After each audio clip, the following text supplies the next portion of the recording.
Police प्रशासनाला विनंती आहे की ज्या फोर व्हीलर आहेत त्यामध्ये आलेल्या फोर व्हीलर कृपया पार्किंग मध्ये लावाव्या.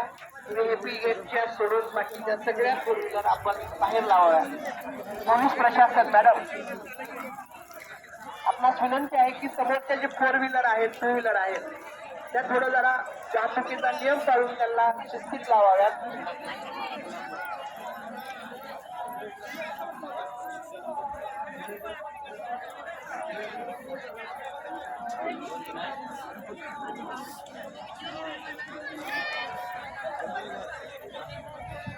स्वयंसेवकांना एक विनंती आहे की अन्नछत्रामध्ये अंतिम पेपरची संख्या वाढवून द्यावी अशी महाराजांचा आदेश आहे.